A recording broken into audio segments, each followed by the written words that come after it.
Hai guys, aku Britania Begal Rosalin, mahasiswa UPN Veteran Jawa Timur, jurusan Agribisnis. Di sini aku mau nyeritain pengalaman aku mengikuti MSIB Kampus Merdeka batch ketiga di Binar Academy. Let's go! Jadi aku mengambil studi independen di Binar Academy, yaitu Product Management. Nah, alasan aku mengapa memilih Product Management karena aku sangat penasaran dengan pekerjaan sebagai Product Manager, dan juga aku sangat tertarik di bidang bisnis. Jadi itulah alasan aku memilih Product Management Binar Academy. Dan kebetulan juga aku dinyatakan lolos dari hasil seleksi studi independen MSIB batch ketiga Kampus Merdeka di Binar Academy.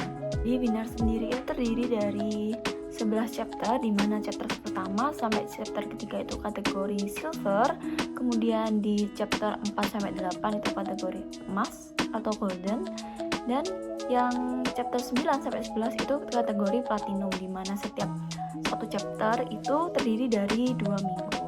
Dan di chapter 9 sampai 11 itu dia adalah final project, yaitu mengerjakan sebuah project. Nah, keseharianku apa aja sih yang aku lakuin selama FD? Nah, di Binar sendiri forum discussion-nya dilakukan satu minggu itu 3 kali, yaitu Senin, Rabu, dan Jumat, dan dilakukan dari jam 7 malam sampai jam 10 malam. Nah, di setiap FD itu kita ngapain aja sih? Yang pertama, kita sebelum FD itu melakukan kuis, pengerjaan kuis di Quizizz. Nah, kuis ini diambil dari materi yang telah diberikan setiap chapternya. Jadi ada materi yang diberikan di classroom, dan itu kita pelajarin dan dibuat latihan soal, yaitu berupa kuis tadi untuk kita, supaya kita tahu kemampuan kita menerima materi yang telah diberikan, apakah sudah bermanfaat bagi kita, apakah kita sudah tahu juga gitu. Nah, kemudian setelah kuis itu pembahasan kuis dipimpin oleh fasil atau fasilitator, di mana setiap kuis itu biasanya kita bahasnya bareng-bareng, jadi kayak per anak bacain gitu. Nah, setelah kuis kita melakukan pemberian materi yang disampaikan oleh fasil. Nah, dari pemberian materi tersebut langsunglah dilakukan praktek. Nah, praktek ini biasanya di minggu pertama itu dilakukan secara berkelompok. Jadi dilakukan secara berkelompok, yang nantinya di minggu kedua itu ada challenge. Jadi per chapter itu selalu ada challenge, di mana challenge ini individu dan per chapternya itu berbeda-beda challenge-nya. Nah, biasanya di minggu pertama itu kita buat latihan challenge berupa pengerjaan challenge tetapi berupa kelompok, dan di minggu kedua baru challenge secara individu. Nah, di challenge ini kita juga dilatih untuk berani presentasi secara individu, di mana kita mempresentasikan hasil pengerjaan kita, yaitu challenge itu tadi, selama satu chapter, yaitu selama 2 minggu. Lalu apa sih yang kita kerjakan? Apa sih challenge-challenge yang diberikan? Nah, karena kebetulan aku sebagai product management, jadi challenge-nya itu berupa seputar pekerjaan dari product manager. Jadi aku praktek langsung nih apa yang dilakuin product manager selama dia bekerja. Selain kita belajar untuk presentasi individu, kita juga ditantang buat bisa belajar bareng nih sama teman-teman kita. Jadi makanya selalu ada kerja kelompok itu, karena supaya bisa melatih kemampuan berkelompok kita. Karena kerja kelompok itu nggak gampang guys, jadi itu perlu dilatih juga, gimana cara kita mengontrol teman-teman kita, gimana kita membagi tugas kita dan bekerja sama secara kompak. Oh iya, di awal FD biasanya itu dipimpin oleh moderator, di mana moderator ini dipilih dari salah satu anak secara acak. Jadi tugas dari moderator yaitu memimpin jalannya forum discussion.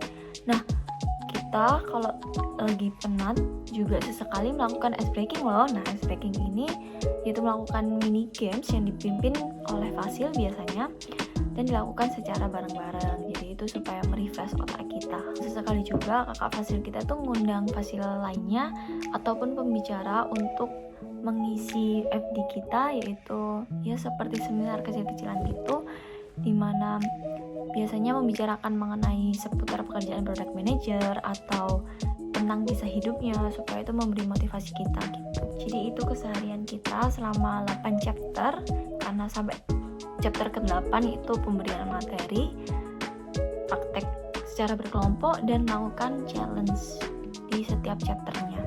Nah, aku mau mau cerita juga nih pengalaman aku punya kelompok yang seru banget. Nah, jadi di chapter 3 sampai 5, di mana 3 chapter berturut-turut ini itu dilakukan satu kelompok yang sama. Jadi biasanya tuh setiap chapter kelompoknya berbeda, jadi diajak. Tapi di chapter ketiga sampai 5 itu tetap kelompoknya. Nah, di chapter 3 sampai 5 ini aku mendapatkan kelompok yang super enak. Karena kenapa? Karena kita tuh sangat-sangat kompak gitu. Jadi asik banget, itu salah satu pengalaman yang gak terlupakan sih. Dan sampai sekarang kita tuh masih kontak-kontakan dan sampai rencana buat keluar bareng.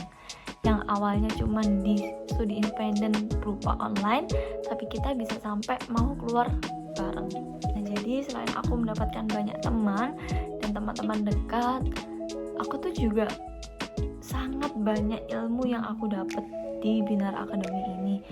Kenapa? Karena aku jadi banyak tahu banget tentang pekerjaan product manager, dan aku juga jadi yang sebelumnya gak kepikiran jadi product manager, tapi aku jadi pingin jadi product manager karena oh gini ya rasanya jadi product manager, meskipun pusing tapi tuh kayak asik gitu.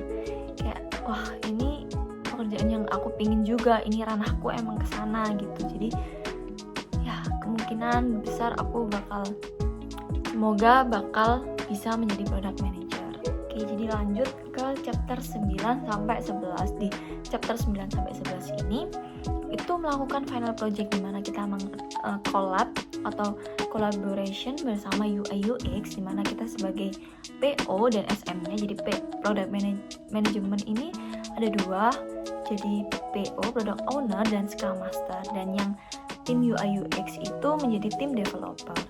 Nah, selama final project ini kita ngapain aja sih?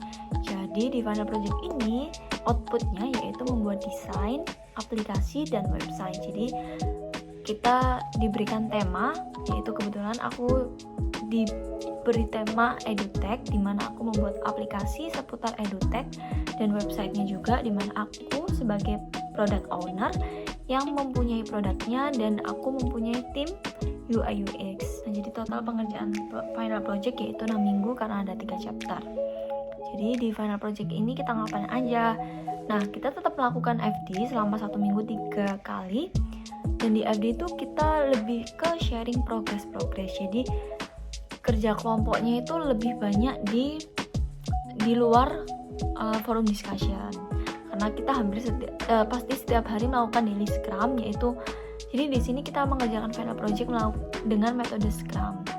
Jadi setiap hari Senin sampai Jumat itu kita ada daily daily scrum bersama tim, kemudian juga ada FD. Nah, tugas aku sendiri yaitu product owner, yaitu yang merancang produknya, yang mencari masalahnya, yang mengonsep produknya mau seperti apa, dan secara bisnis gimana gitu. Nah, untuk bagian desain prototipe-nya dilakukan oleh tim developer atau tim UI UX ku.